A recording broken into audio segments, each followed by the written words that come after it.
Hello, everyone, and welcome to another episode of Grief Let's Talk About It podcast. And as you guys see, we have another amazing guest for you guys. But before we get started, I wanted to say that this is for educational purposes only. And as a reminder, if this is your first time tuning in, head on over to that YouTube channel.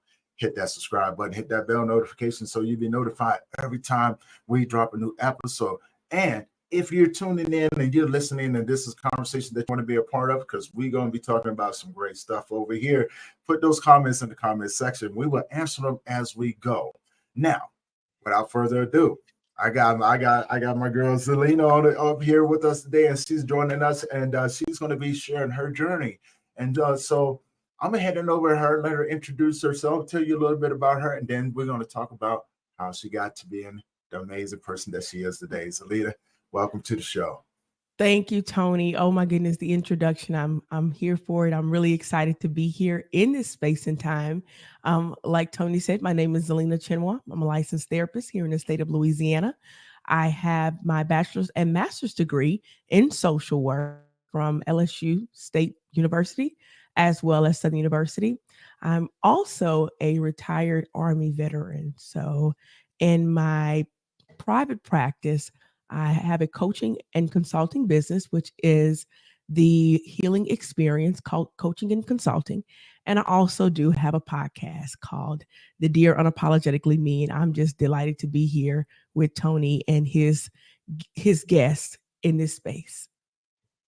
And it's an honor to have you here, and thank you for sharing that part. I want to talk about before you became who you were, right? You know what I'm saying? And doing the work that you're doing. Let's talk about your journey in this life, right? You know what I'm saying? Retired Army veteran. Wow. Thank you for your service. Thank You you. know, so let's talk about your journey, right? You know what I'm saying? Who is Elena before you became before you got into doing the work that you're doing? Because as we all know, right, no one wakes up and says, this is what I'm going to do, right? We have to go through Right. some stuff first, right? And Yes. and we talked a little bit about it, but I don't want to give any spoilers away. So take us on your journey. Yes. So if we're talking about before I gained the degrees, I was raised in Louisiana, Baton Rouge, Louisiana, by a single mother. And primarily, my mother was a therapist. So, growing up in the field of helping others or being in that atmosphere, in the environment of helping others was something that she lived by. It was a gratifying moment to always see her give back and teaching it from the perspective of that you're no better than anyone and that life can happen at any given time, but it's the things that you do for others which brings success. That's what she defined as success. And just growing up with her principles and her values, and we talked, in life, and I also saw the struggles of being a single Black African American woman raising three children who wanted the best. Which also she broke the glass ceilings as well in terms of going to school and becoming a licensed therapist. It was always our conversation of who's going to carry on the legacy, and the legacy being helping others, making sure that we're continuing passing the torch. Because again, that's the goal. When we give back, blessings will come or opportunities will come from a grateful heart. So we talked growing up with her, learning the whole protocol of, and her niche was substance use, people with addictions. And I learned the caring and empathetic aspect of being there for others who are trying to find themselves. And lo and behold, I became a therapist. And one of the reasons that really promoted me or helped me align was my mother and also her death. Life with her ended shortly. I buried my mom at 21. And I can say I'm very grateful for the opportunity that she gave me to see the world beyond the rose colored glasses. And I can say that I attribute where I am in terms of the knowledge and having a sound mind to my mother.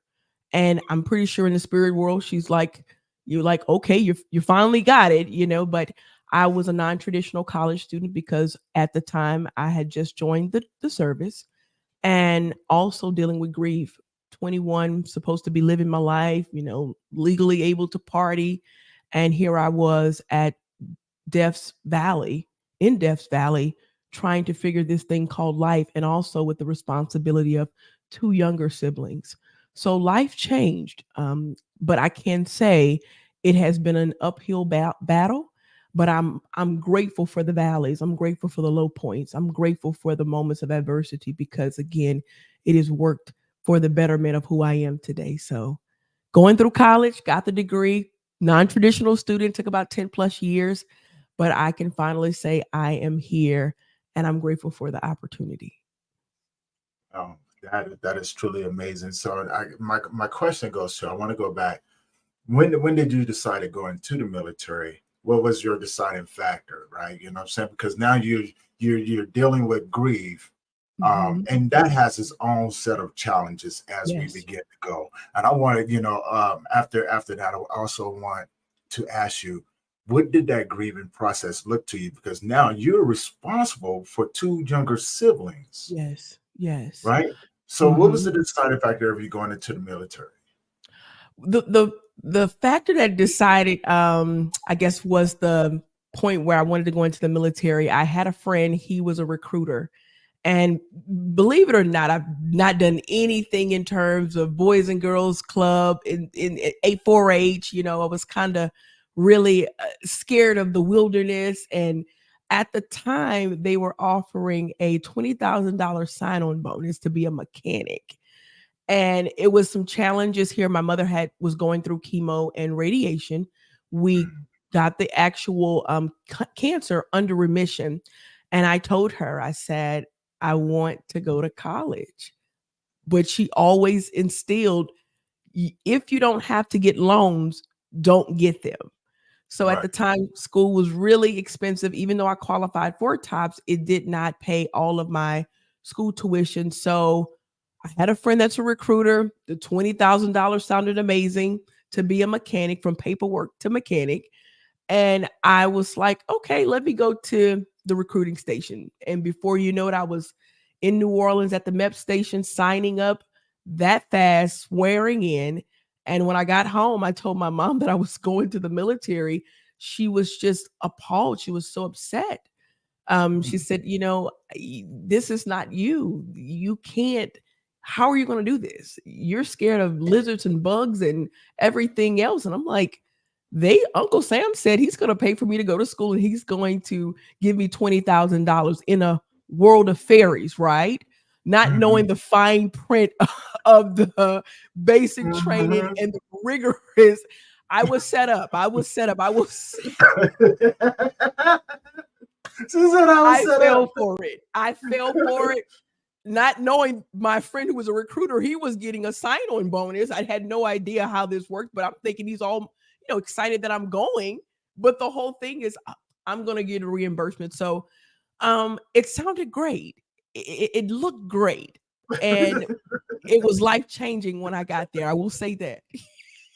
Yes, I do understand that. Look, you talk about somebody who avoided the military, and it wasn't that I avoided it, right? Because Mhm. my uncles, I have a couple uncles that was in the military, and they were some, yeah, they were some beasts. I Yes. would just put it like that. You know what I'm saying? And I'm just going to say this: one was in the army, and one was in the navy. I'm gonna let Oh, you draw your own conclusions from there. yes.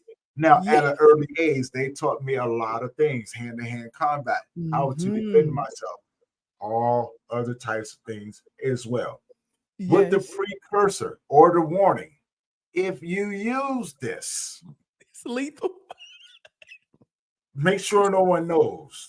No one knows. Because this is not a joke, right? So I'm gonna Yes. let you use your own interpretation from that. So Mhm, these mhm. individuals taught me as a young kid growing up. Now, when it came time for me, because I had got myself in trouble in school, they said you need to go into the military. And I said, yeah, do it. Right? Deep down inside, I was like, nope, not doing it. Mhm, Right? And my motto was, because I was getting affiliated with the gangs. I was like, mhm. why would I want to go to a foreign country and fight a war when I'm fighting a war right here? Exactly. Oh wow. Yes. You know, Yes. because at that time it was getting pretty rough, right? Mm-hmm. And I go down there trying to appease everyone. And I ended up taking the ASVAB for each and every last military branch, from the Coast Guard to the Air Force. And I scored. I scored up there. They were like, "Oh my God, we can finish off your education." Because Yes. back then, you know what I'm saying, they was getting kids out of school, Mm-hmm. right? Yeah. You know, depending on your grades. And so they were like, "We can continue your education. Don't worry about this. Uncle Sam will take care of you." But that same day, I leave and I'm going past another office. Now, they shouldn't have never did this, in the same line, in the same mall strip that all the recruiting They're officers all for in the the mall. They're always in the mall. always in the mall, right? You already know. So, and then on the other end, there was one for Job Corps. Yeah. Yeah. I said, I'm going to go in here. Sat down and talked with the young lady. She introduced me to a couple other people. Next thing you know, I'm signing my name. They said, Just say like you that. leave in 2 weeks. I said, 2 weeks? Okay. I never once said anything. So I get my little happy bus up right on the bus. I go on back home. My mom said, "Did you go over there and do it?" I said, "Yes, ma'am, I did." She goes, "How did it all turn out?" I said, "You'll find out soon." 2 weeks, I had my stuff packed up. She was like, "Oh, my baby boy, she's going into the military." Hold on, which branch are you going into? I said, "It's called Job Corps, Mama. Bye." Yes, yes. Job Corps.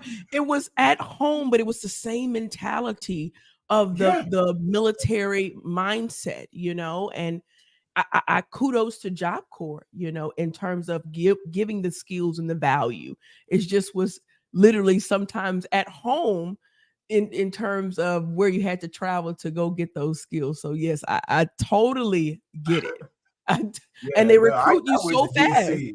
Yeah, no, I went to DC. I was like, I'm going here, right? You know what I'm saying? Yes. And that was what was it? The summer of 1990? No, early spring of 1990. Wow. Wow. I Wow. had a blast. I'm telling you, I had a blast. But I digress. So now, and we'll talk more about that, right? You know what I'm Yes. saying?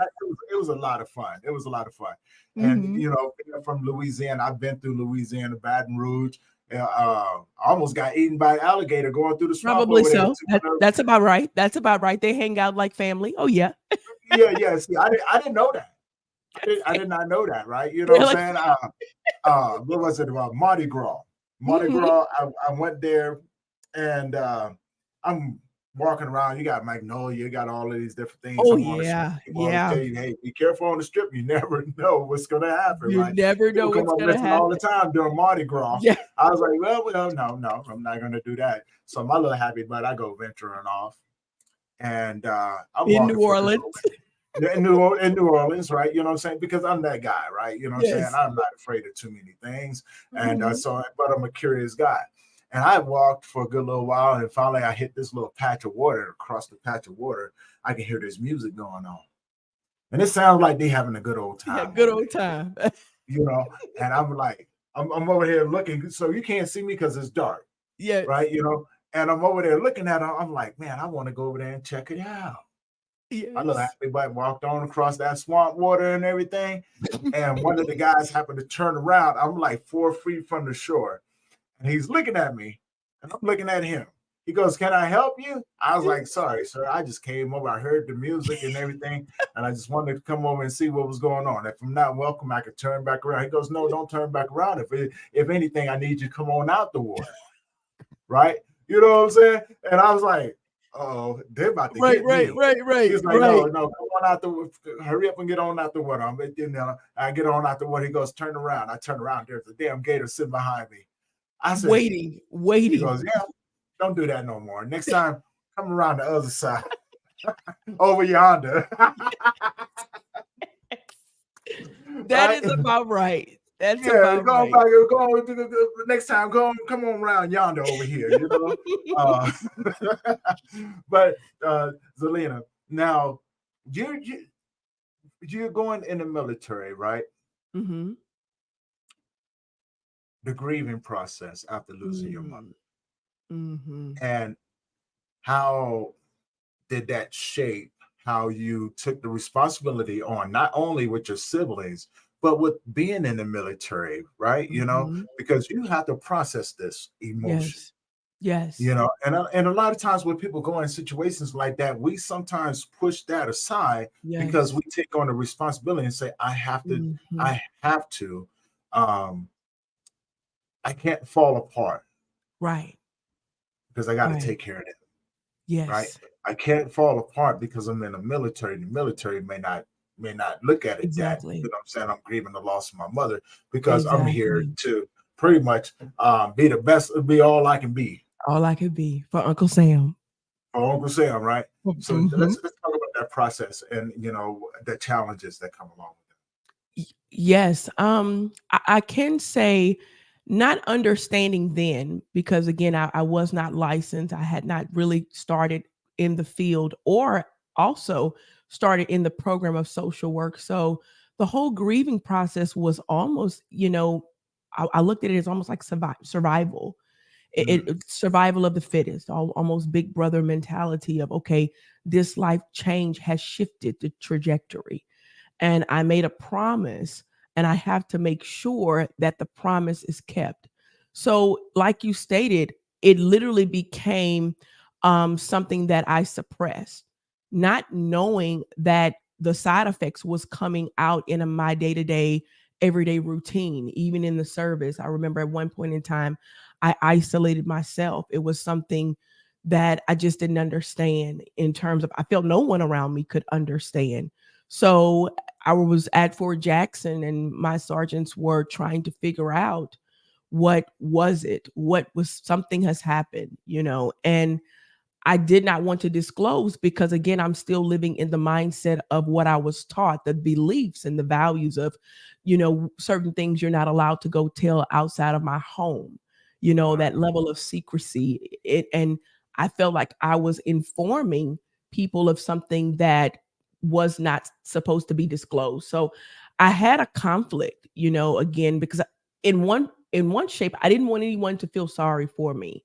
That's Mhm. that ego. That's that pride of I felt that my vulnerability was a sign of weakness. And at that age, it was literally I need to be here for my sisters, which was Tremoni. It was one of the dramatic in terms of trying to understand. It was dramatically drawn out, almost like time had stood still. And in terms of support, it was limited to none. And one thing about grief that I've learned is that sometimes people don't know what to say and or how to react. And that was something that I went through. I didn't really know where to turn to. It was something that happened at 53 that I never would imagine in a million years that that would be my story. And then also two younger siblings that's trying to figure out life as well. So if I say it in terms of a single parent perspective, me being the oldest, I feel that I've always been in the position of responsibility, right? So I kind of understood that concept because that was something that I've always been used to. Hey, mom has to make a living. I'm the oldest. It was ingrained. This is what it is. And that Yeah. came along with, I'm pretty sure you understand that Oh, as well. That came along with another set of rules. But now the person here that's the forefront, they're no longer here.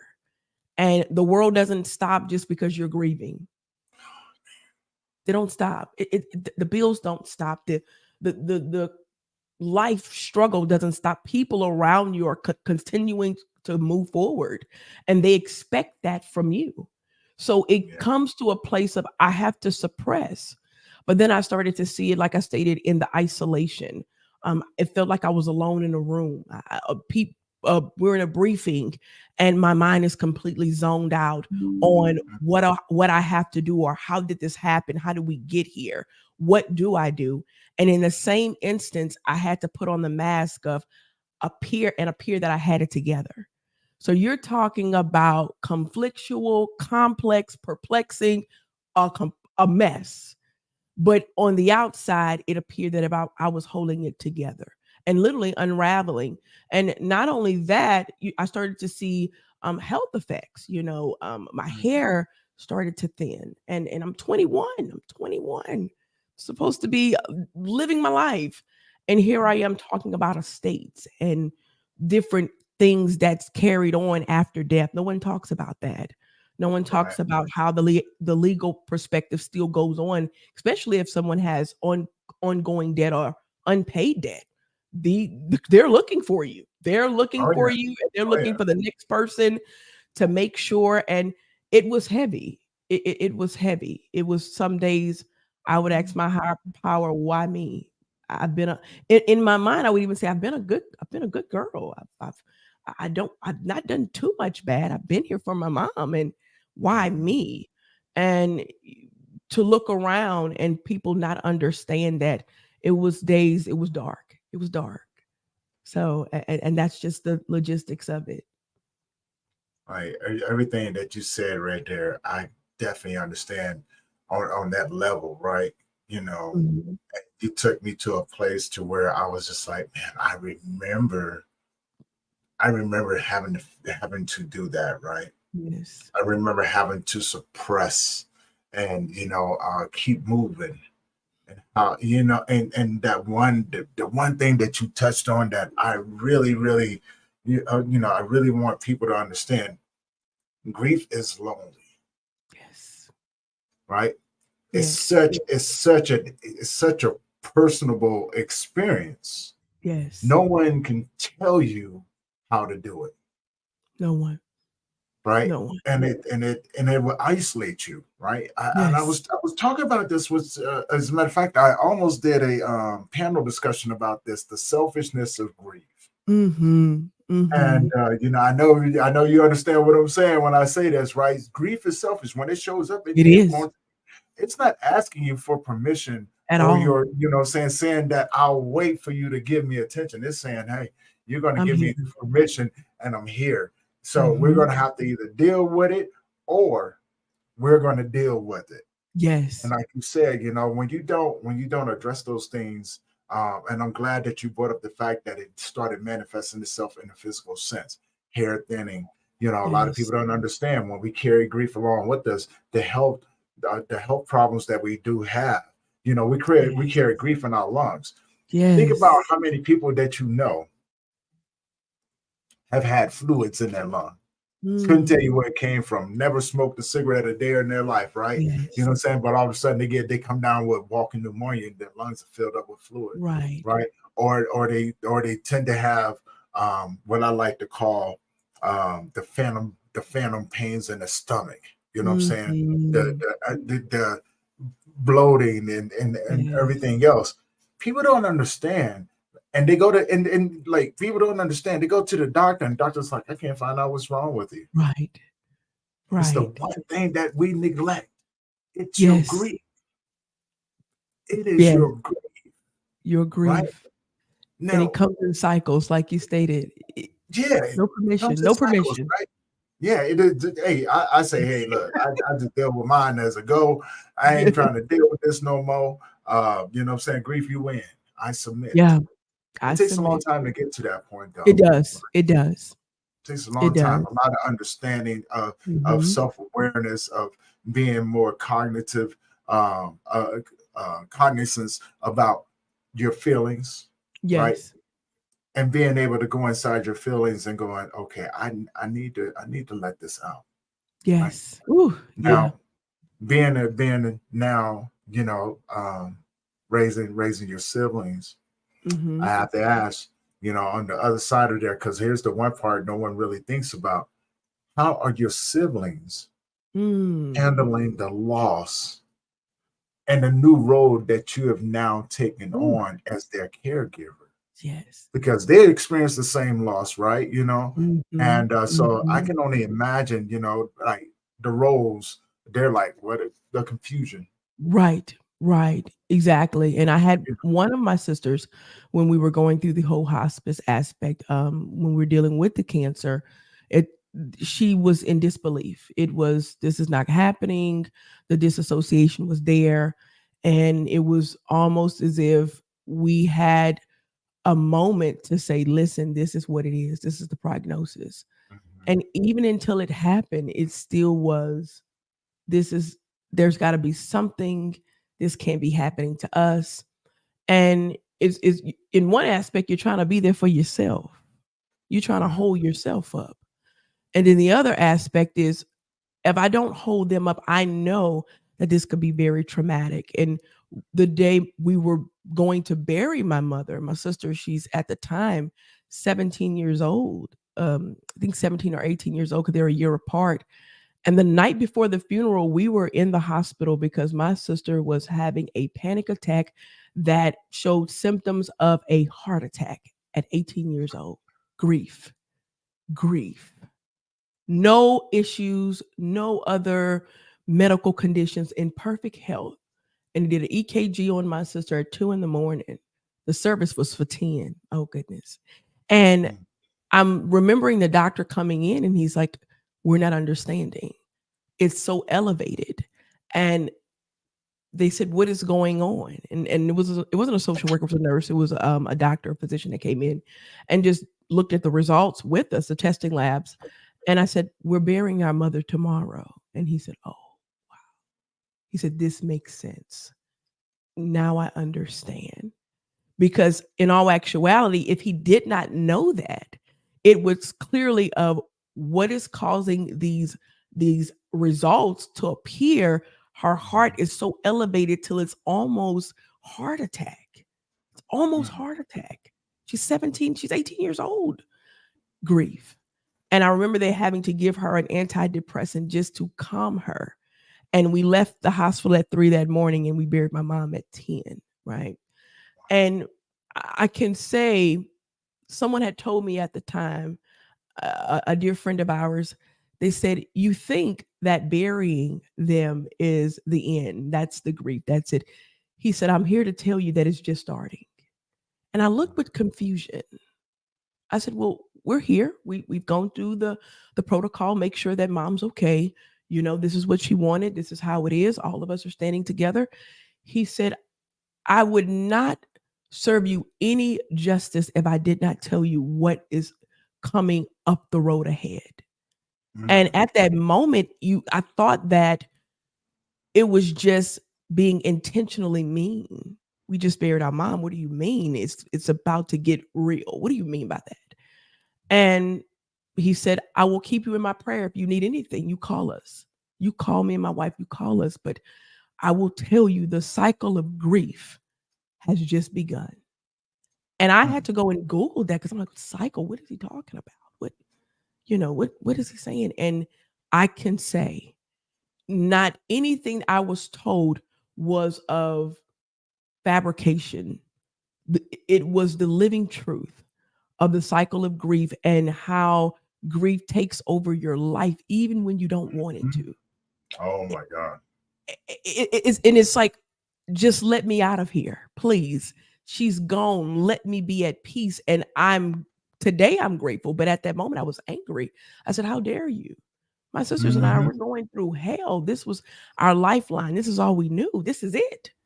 And the very thing, and the thing about that is, not only the presence of her was gone, everything that she had worked for, because mind you, I had no college degree, the businesses were gone. So we went from working for mom as a secretary my whole life to becoming a CNA making $7.25 an hour. Life, grief. And the people, and I know you know this, Tony, the people at the funeral, in that moment, at the repast, I'm here for you. Call me if you need me. And then it becomes silent. Yeah. It's nothing like it. And in order for you to understand that, you have had to walk down the valley of grief, because it's a simultaneous understanding. You're in Colorado right now, but you know exactly what I'm talking about because it's universal. It's a universal language, right? Yes.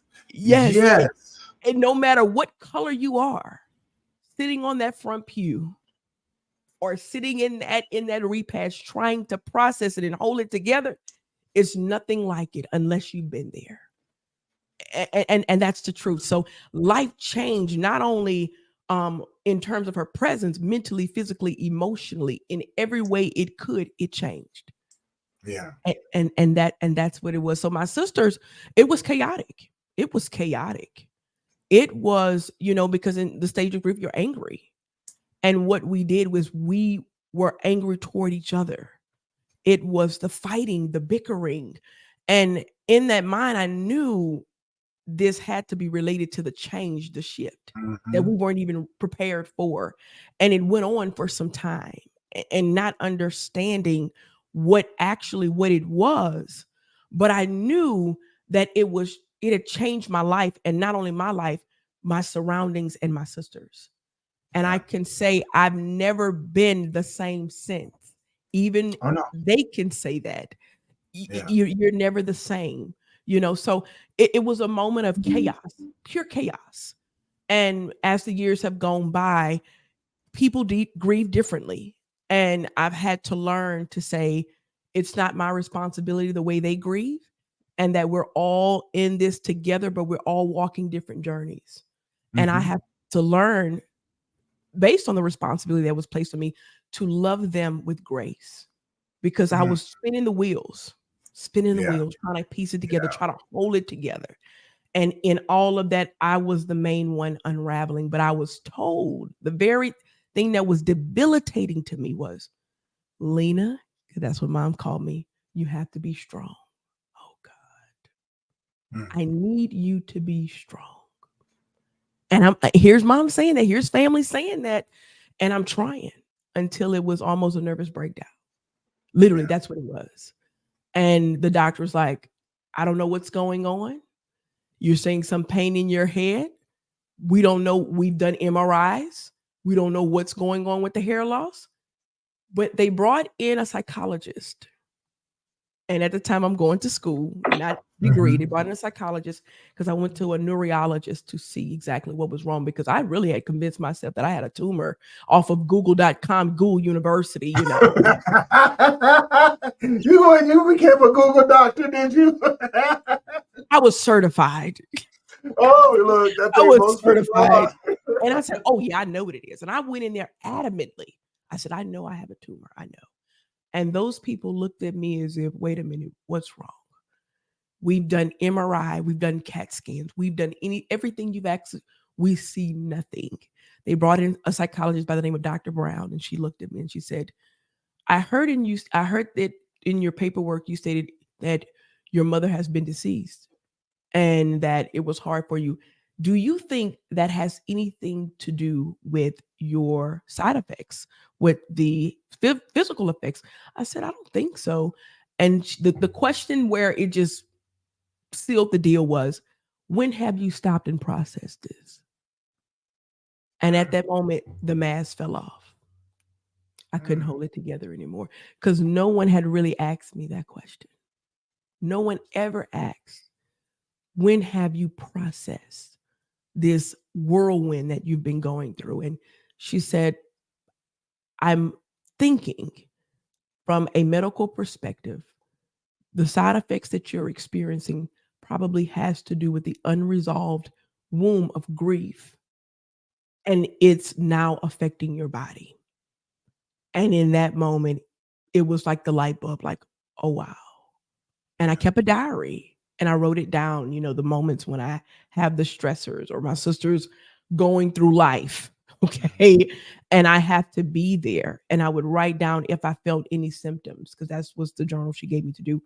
And after a while, and after therapy, it was connected with the stress of the life change, but the root cause of the grief of my mother. Yeah. See, and you said something that I want people to really catch, because when you go through grief, there's some things that are universal across the board, Yes. right? It's just Yes. universal.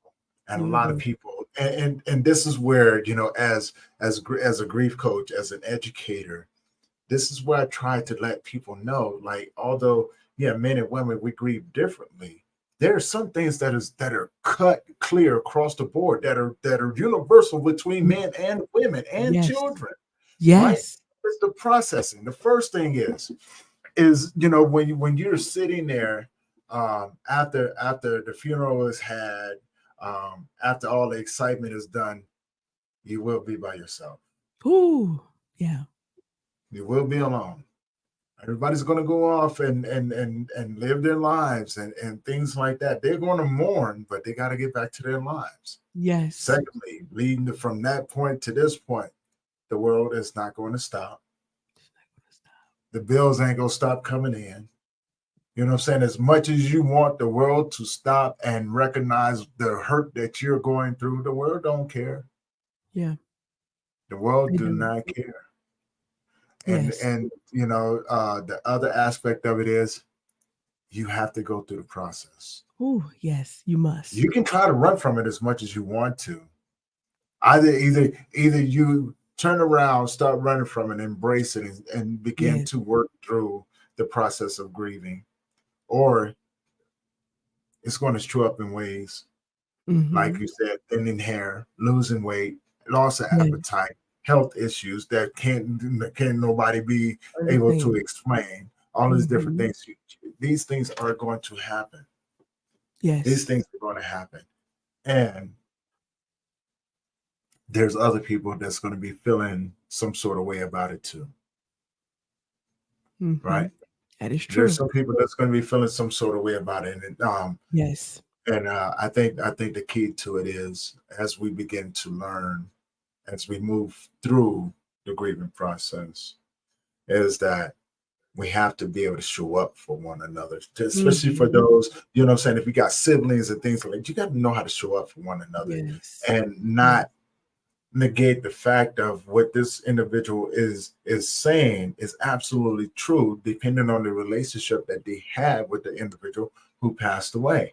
Right. And it's not one of those things that you need to fight over, but I also want to touch on something too.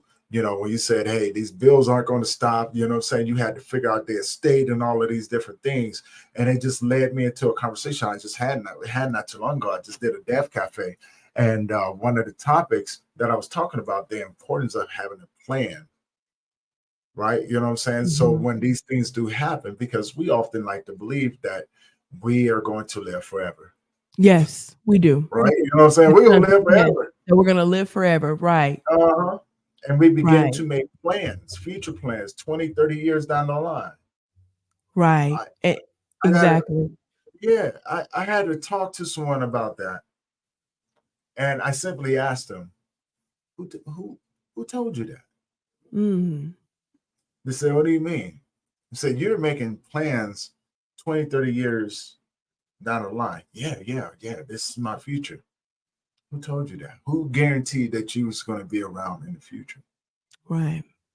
Tomorrow's not promised to anyone. No. Hell, the rest of the day is not promised to us. Yes. And yet we live in the fantasy. Yeah. Yeah, we live in the fantasy. And so what ends up happening, and I've seen this across the board, and please chime in and let me know if what you think. But a lot of times what happens is that we share these future plans with people, get them all excited. When something happens, we feel as if that person lied to us. Yeah. Right. We hold them to their word. Well, you said that we was going to do this, and now you're gone. Right. You said that we was going to raise this family, and now you're gone. You said that we was going to travel the world, but now you're gone. Right. You lied to me. You weren't supposed to leave, and then here comes the misconception. That person died before their time. Oh, yeah. And you're so right. Yeah. And I've experienced life, grief in the deepest level.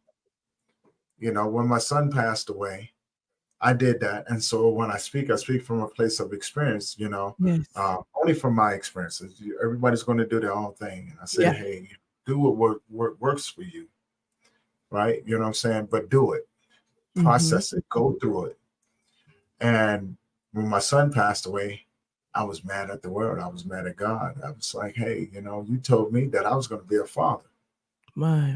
You said that I had 18 plus years with him. You see what I'm saying? These are the things I fabricated to myself. Yeah. right?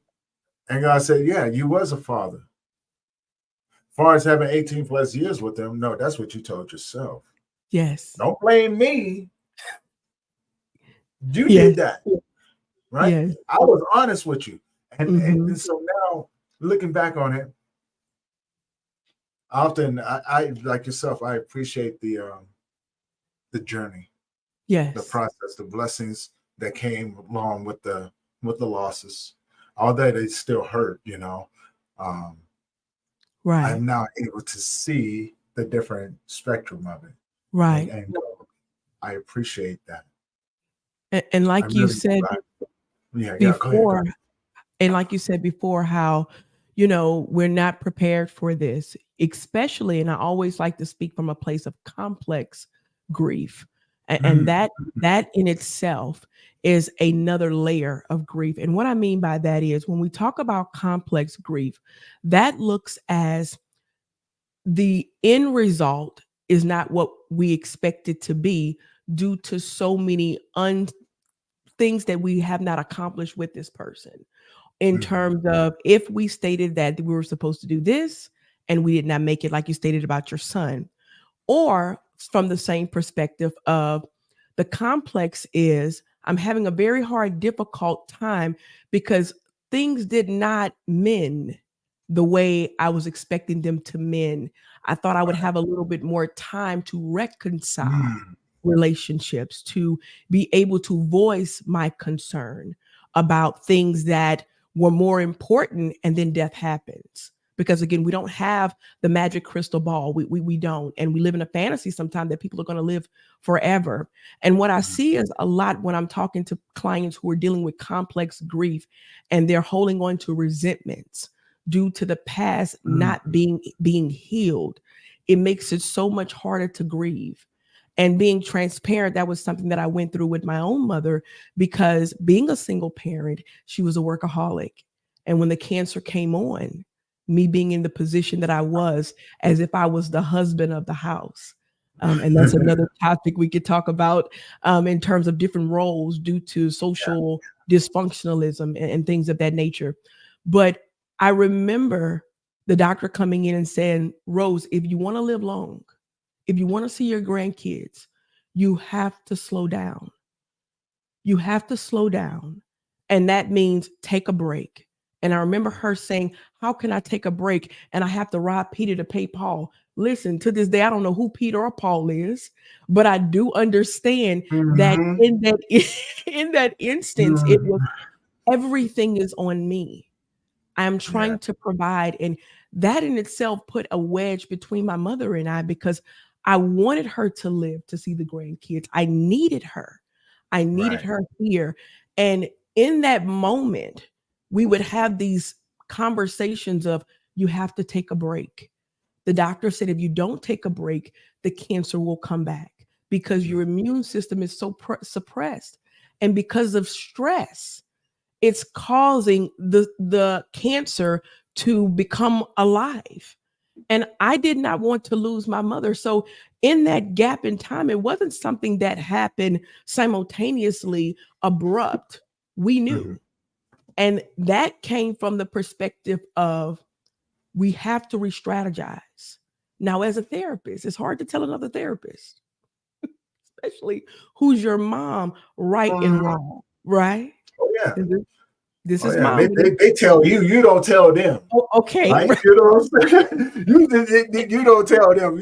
They tell you. Right. And And most we of our deal parents with parents like that. are in that role of, you're my kids and you listen to me. It may be sound, but again, we look at that as a form of disrespect when a child does voice their concern out of love. And I remember talking to her about that, and I said, listen, we need you here. But in something in her that felt she had to keep going. And Mm, truthfully, at 53, I do feel I had a place in time where I would blame her and I would look at her as selfish. The doctor said to slow down. We're three kids. We don't have no one else here to help us. And you didn't slow down. And for that reason, the cancer came over and took life. And I remember going through the process of the cycle of grief and how we go through that anger. And I remember speaking to the universe, wherever mom was, of saying, if only you listened, if only you listened. We needed this meeting. The meetings were had, and we needed you to just listen. And in that moment, one thing about life, you can't change people. And I can't change the way it was predestined to happen. But the fact of it is, I'm human. And when you're going through the cycle of grief, especially complex grief, you're at the state of when, why, and how. Those are your favorite questions: when, why, and how. And they become repetitive because you're literally on a soul seeking journey trying to make it make sense, evaluating every aspect of your life, especially when it was complex. It wasn't, old age, had lived a great life. It wasn't where we were in a position to say, mom has put us in a position where we don't have to fend for ourselves. It was a position of survival. And if only you would have listened. So I dealt with that. And at moments, I still have to understand that it was nothing that I could do to change that. But in the beginning, Tony, it was, you should have listened. And why didn't I say this? And why didn't we do this? And it makes the grieving cycle much more harder. But the coping skills, because I've had to social work myself in this moment of grief, in this lifetime of grief. And one of the things I've done was I have to give grace. And the grace comes with, I know in my mind, if I could change it, I would do in a heartbeat. And I know my intentions were good. And we're speaking from a place of I, because that's accountability. I know my intentions were good. And I hope that she knows my intentions were good. But in order for me to start living, because grief will have you existing and not living, in order for me to start living, I must release the idea of what it was supposed to be. I must release the anger of telling mom, why didn't you listen? I must release, because believe it or not, I was in limited control of a situation that was already pre-orchestrated to happen. And that's what has helped me on a daily basis, because again, we know grief is a cycle. And days you're great. And then some days you're like, oh my gosh, something just triggered me. And repetitively saying, I released the idea of what it was. I released the idea, the bondage that's keeping me stuck and not living. And I say those out loud as if they're affirmations, and they have helped. They have helped. See, and I think that's what they are. I think they are affirmations. The word I am, or I is very powerful, right? You know what I'm saying? That's it. That's an indication of self-love, Right. self-awareness, consciousness, things Yes. like that. You're saying I, so you're like, I do recognize, Right. I am Right. aware, right? Mhm. And I am accountable. I Yes. forgive, I right? forgive. Because when you put I in front of any of those things, saying I forgive mean, hey, regardless of you, I forgive myself too. Yes. You know what I'm saying? It's account. I am aware. Yes, I'm aware of what I'm going through. It's when we start to add people into the equation, when we say we can forgive you, right? You know what I'm saying? You're now adding something into the equation that you can't control. Right. So if something was to happen, you have a reason to be disappointed, because you're now have set expectations for someone else. The word I, you've now taken that expectation and held it, and made it personal. Yes. So I told you, I love that, man. I love that. You got my brain going over here, like, you know what I'm saying? Yeah, what? Yes. So The now, very thing you preach in terms of your passion, helping people through the grief cycle. And like, again, that's an amazing thing, because like you stated earlier, acknowledging it, you're lonely, and people don't know what to say. They don't know how to process it. They're like, especially family and gatherings. It's like, do we not talk about it? Do we not speak on it? And Mhm. believe it or not, it's for you to be around like-minded people to say, I understand.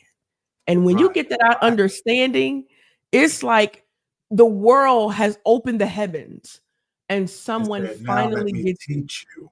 Right. You know what I'm Mhm. saying? It's opened up doors saying, now let me teach you what Right. you didn't know. And that's Yes. when it starts to teach you, that's when you go, I can forget, I forgive. Because now you could take in that and say, and hold on to that forgiveness for what you didn't know, because life is Right. now teaching you everything Teaching you. else. It's filling in those gaps for you, right? And Mhm. everybody's Mhm. going to do it a little bit different. Everybody's going to, Right. well, not a little bit, everybody's going to do it differently, you know. Mhm. And it's the showing up part. Yes. It's the showing up where a person is. That's Mhm. that right there is the key to it. Yes. Even Because when you don't want to. even when you Even don't want to, right? You know what I'm saying? Because when we think about grief and the selfishness of grief, and how that plays itself out, you have to take everything into account. yes. Every variable, every Yes. person that had a relationship with them. You know what I'm saying? How you show up with each and every last one because of the difference of the relationships, right? You know Right. what I'm saying? You may show up with someone who didn't have a great relationship with the person that you lost, right? Yeah. They're going to say some things that's going to make you mad, Yes. right? But the key to it is not to get mad at, Yes. but show up with them and go, Sure. I understand, I like, understand. you know how many times I've had to show up to people and go, man, I definitely understand. And Yeah. I'm not going to say that that person was good to you because I don't know. Right. But Right. according to you, it's okay. It's okay. And But what I'm do we going to need to show up. do? Yes. Right. What do we I'm need going to to do to show up get with you. get you back to living, Yep. because again, we can't Yep. stay stuck in the place because like you stated before, it's nothing we can do. We're here. We're Yeah. here in the moment and we have to work with what's present. And there's a big life out here that's Mhm. present. And That's at the very true. same time, you saying, I understand, that's so powerful. That's so Mhm. momental when you can sit with someone and say, I understand, not out of judgment, because grief comes along with judgment as well. We know that. But to Mhm. have someone to see you from an empathetic perspective to say, I don't know what it is, but I'm here to listen and I'm here to say, I understand. Mhm. I understand. And not more so of what they went through, but I understand the pain that's attached to a universal thing that we've all dealt with, and that's called grief. Exactly. You hit the nail on the head right there. And so, now I want to ask, when did you decide to get your certifications and turn that into, you know what, I'm gonna help people that's going through the same thing that I've gone through, because I think, I believe that I have something that can help them, right? Mm. Because in my world, it's all about it's all about the individuals I run across, right? You know what I'm Yes, saying? How do I yes, show up? How can I be of service to you with the gift that I carry, yes, yes. right? I guess, like I said, when I was going through the process, life was all different factors. It was literally a whirlwind, but I kept a promise. I did keep a promise to my mom because she said, in order for you to do this work, you have to go to school. And as hard as it was during that moment, I dedicated that not only to her but to myself. And I pursued continuously. It takes 4 years to get a bachelor's degree. I've graduated high school in 2006. I just graduated with the bachelor's degree in 2017. So throughout the middle, right? And I always Mhm. say this, people talk about the beginning and we talk about the end, but we never talk about the middle, where the Mhm. middle is the transformation. The middle Yes, is yes. showing up when I don't want to show up for myself. The middle is I don't want to do this thing called life, but there's something that's pushing you within saying that you must because it's for greater purpose now that I see it now at the end. And Mhm. I can say through all of that, it was some of the most challenging moments of my life. but it was people that my higher power, that was not family, strangers, almost angels in disguise, that was sent to me Right. for encouragement, Right. especially at school, to say, you can do this, you will do this. Had some great advisors. And I became, believe it or not, even though that sounds great, that became my escape, literally, from trying to find balance. And I became a scholar student. Even though life is going crazy around me, I poured into my books, I poured into it. And I can say it worked. But when I graduated, the reality hit me like a ton of bricks again. Like, what do I do now? All of the things that I was running from and suppressing in my schooling, and it was working out great. I had finally finished. And I remember the day after I graduated with my bachelor's degree, I sat on the end of my bed and I cried. I'm like, so what do I do now? Because it all came rushing back in, because I had used that as a place of void. I used the schooling and I excelled. I did well, and to me, I'm Okay. like, oh wow, I'm healing. I'm healing. And Tony, you know that, I'm doing great. And then something just comes out of the norm, and you're like, I thought I've Oh been here yeah. before. I did this. I did Uh, this. And it's a reminder. right, to say Yeah, you're it's a human. reminder. You thought you made Yeah. progress.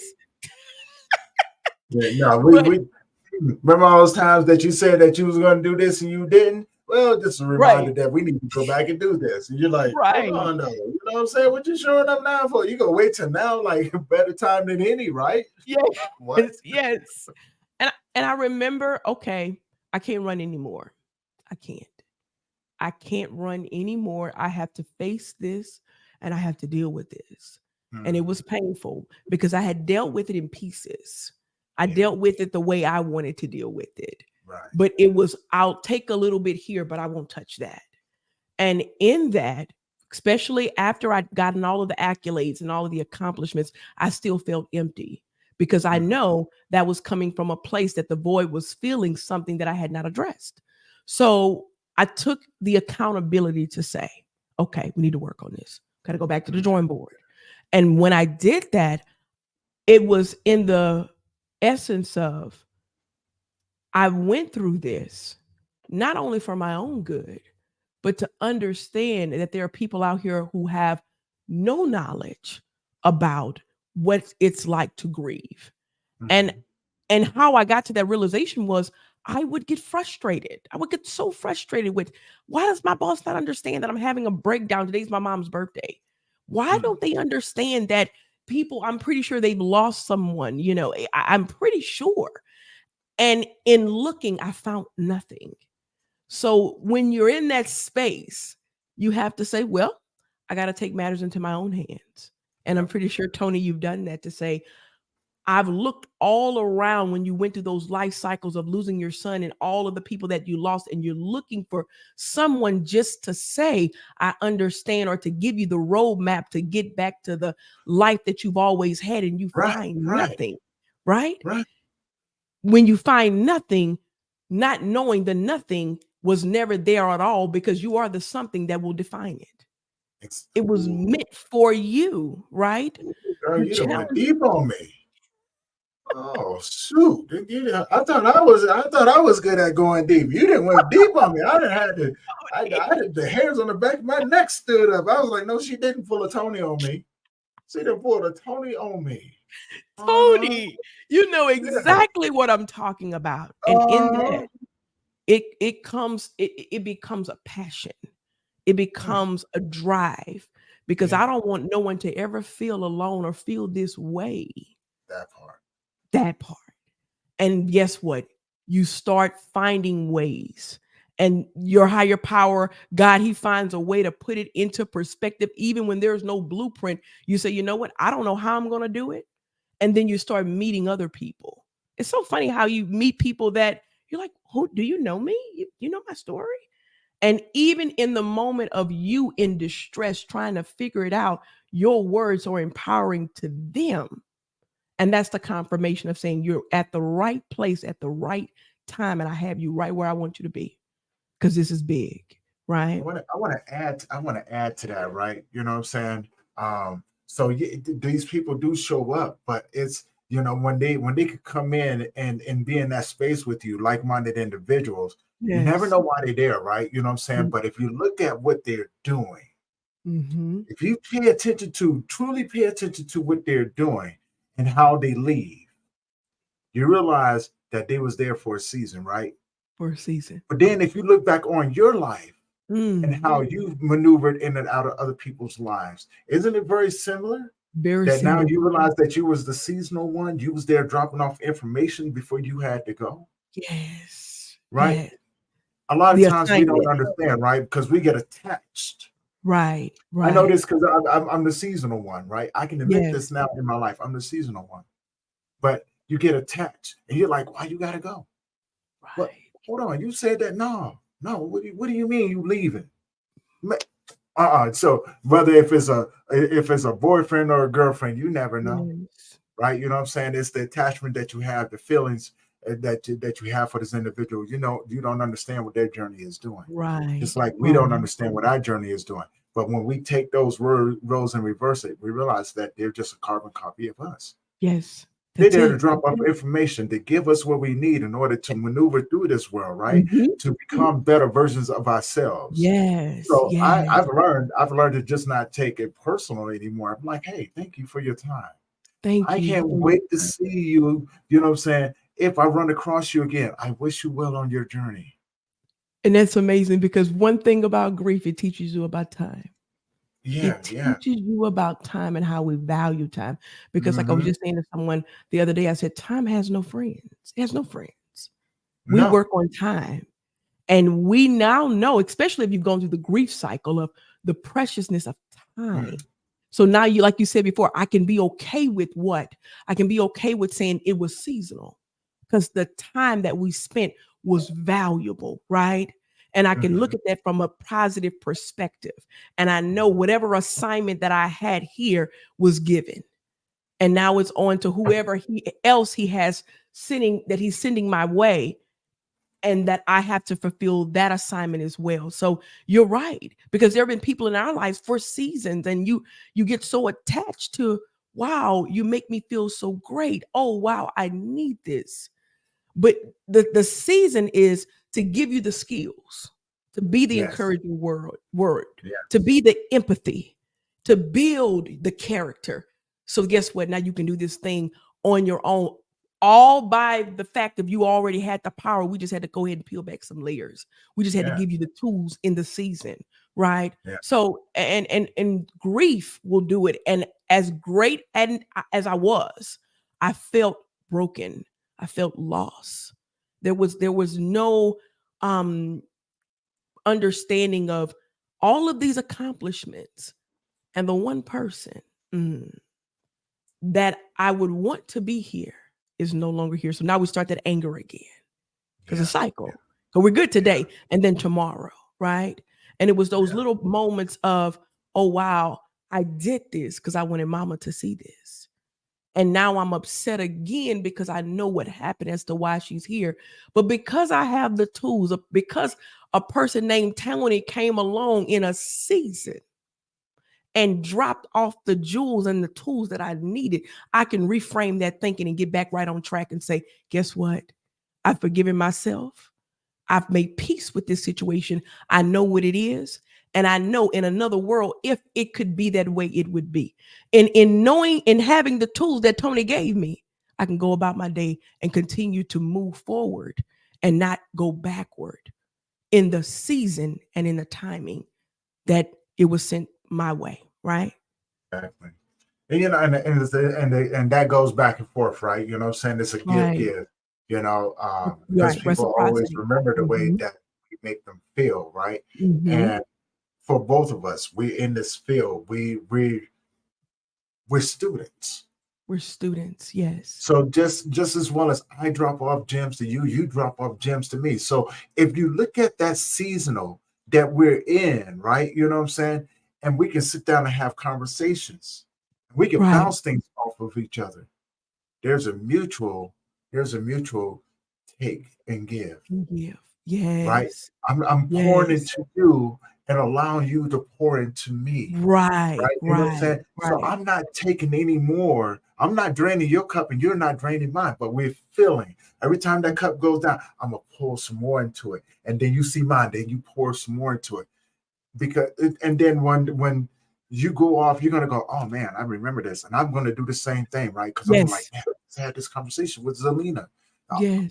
that's what she was doing. That's what she gave me, and I'm gonna Yes. take that, and you're gonna hear a solid prayer come your way, like, appreciate you, thank you Yes. for what Yes. you've given me, because Mm-hmm. I'm able to be more effective in the field in this moment that this guy just showed up. So Zelina, thank you for doing that. Thank you Thank you, for Tony. for Thank showing up you. in that moment that I needed that information, Yes. right? You know what I'm saying? And we grow from there. We Now, grow. you started a podcast. I did. I did. Dear Unapologetically Me. Yes. So what was that? What is that all about, Miss What is all Unapologetically? of, what is all that about? Tony, I started a podcast because I felt, and I know you understand this in the role that you're in. Sometimes you have so much knowledge till it could be overwhelming, and with the knowledge, the emotions, and in the inner mind, because we're all students, we're all working, and say, who's going to listen to this? Who needs to hear this? They have enough people talking about grief. They have enough people doing mental health. And I remember talking to several people, and one in particular, my partner, he said, no one's going to do it like you, though, because it's the anointing that the way you do it, it can't be duplicated. We're all talking about it. And it's the anointing that's given upon you because God knows who's being sent your way. We don't know, but he knows. And like you said, when they just show up, you're like, who sent you? Who brought you? So I said, there's so much knowledge, and being a therapist and just being an empath and understanding the world, and the world is hurting. We don't acknowledge it every day, but the world is hurting. They're doing the best that they can. And Very, very it it would do me a disservice if my higher power, I have the knowledge and I'm giving these downloads and I'm in this capacity to just sit on it. I've baffled with that, because that cardinal mind will say, well, you don't have this or you don't have that. And it'll downplay the greatness that's already within you. And in that, the and life, the whole Dear Unapologetically Me came about when I've had, through life, through grief, through circumstances, where I had to choose me. I had to choose me because I was putting so much into others. You were talking about that reciprocity. And sometimes people don't live off of reciprocity. The pouring and the you pour and I pour is more so of the pouring. And I found myself depleted. I'm like, wait a minute. Yes. I've lived this life trying to please others. Yes. And the burden and the weight and the expectations have been placed on me, embedded in my mind, that I must look after them. But it was one day I said, who's going to look after me? Who's going to look after me? And that question sounds so selfish, because again, the society says that when you consider you, that's selfish. When you consider you first, that's selfish. How selfish can you be when everybody's doing this, but everything needs to be in sound perspective?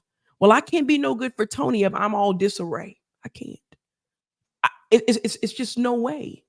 I cannot help anyone else with grief if I'm all discombobulated, confused, frustrated, and angry. That comes with a level mind, because you have to be able to be there in the moment and hear and listen and articulate. Give that person sound judgment, because guess what? Y'all both can't be sitting up there confused. My God, can you imagine? Ain't that the truth, right? You know what I'm saying? We both We showing up didn't know. like, what, you got anything? No, I ain't got nothing. You got something? No, oh man, I got. Exactly. Dude, I guess we just gonna sit here for a Just minute. gonna sit here. Just spinning the wheels, and we're not getting anywhere. So wheels, right? right. And you turn around and go like this. You want to play some dominoes? We need something that's going to give us something to walk away with and say, okay, right? I feel better. Dominoes is great, but not for right now, right? Yeah, I mean, when we think about it, right? You know what I'm saying? A lot of times when we show up, the reason why we don't know is because we forget what we asked for, right? So and God don't work God don't work on nobody's time. He brings people around you when you need. And you go through life and you forget about it. Then all of a sudden you're in this place with this individual and you're trying to figure it out. Yeah. You're like, you're drawing blanks. Mm. It's not until, see, we get so busy up here that we forget to sit in the moments with individuals and concentrate and listen. Because if you listen, God says, hey, remember that time that you asked me for this right here? Well, this is what this person is here for. Have the conversation and vice versa. Yes. Right? So a And lot he of times does we it. just Yes. forget what we asked for. And then when it shows up, we forget why it's there. Right. We don't know how to approach it. Right? Right. But we there for a reason. Nothing is ever wasted. Nothing Nothing. is ever wasted, Nothing's right? ever wasted. Every individual that you come across, they're either there for your gift, Yes.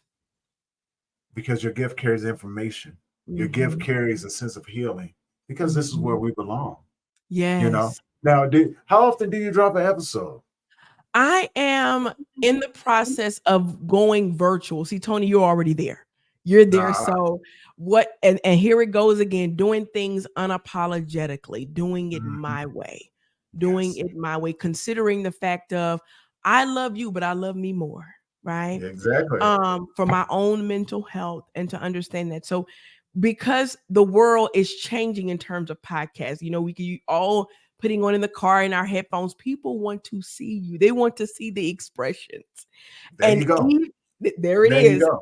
And I didn't want to do that at first. I was like, I'm good with sitting in the back. And when you try to hide, your high power's like, nope, it's not gonna work. Look, come out. I'm so tired of him. I'm so tired of him doing those. I'm look. He done got on my last nerves doing me like that. Mine too. All that he got on my last nerves doing me like that. You know what I'm saying?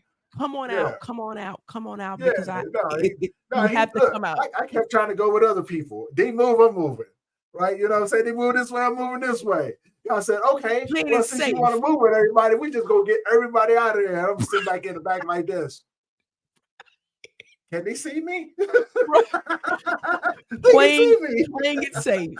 And he doesn't like when we play it safe. So no, he doesn't, man. Look, doesn't like it. He done got on my doggone nerves, put me out there. Mine too. Like you and I together, universal. I'm with you on that one. And he will push you. So now it's, I need for you to do this. You must do this, because this is a part, and he'll send reminders. He'll send people. And you're like, you want me to speak at this? Huh? This was a reminder. Meeting was a reminder.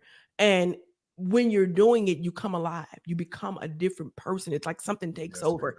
And that's the confirmation of, I know where I need to be. Is it tough? Is it challenging at times to show up for me? It is. It is. Yeah. But we have to do it because, again, it's a part of the plan. So weekly is my goal, but for certain, at least 2 episodes a month. All right. We'll talk about that. Zelina, thank you for this amazing conversation. Thank you for the laughs and the knowledge and the pouring into my cup. I've learned so much talking with you. I look forward to having many more, and we'll talk a little bit more after this. It's going to be on crunch time because I'll tell you. But for everyone who's been tuning in and everything, thank you guys for tuning in. And this is going to conclude another episode of Grief Let's Talk About It podcast. And as always, if you made it this far, do me a favor, head over to that YouTube channel, hit that subscribe button, hit that bell notification so you'll be notified every time we drop a new episode. And it's always a pleasure. And thank you for you guys' support. And until next time, you guys keep your head up. Make sure that you understand that these resources are out there. Zelina, again, thank you for being here. And we are out. Peace. Thank you.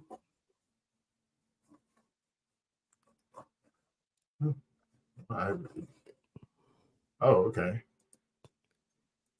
I'm sitting there looking for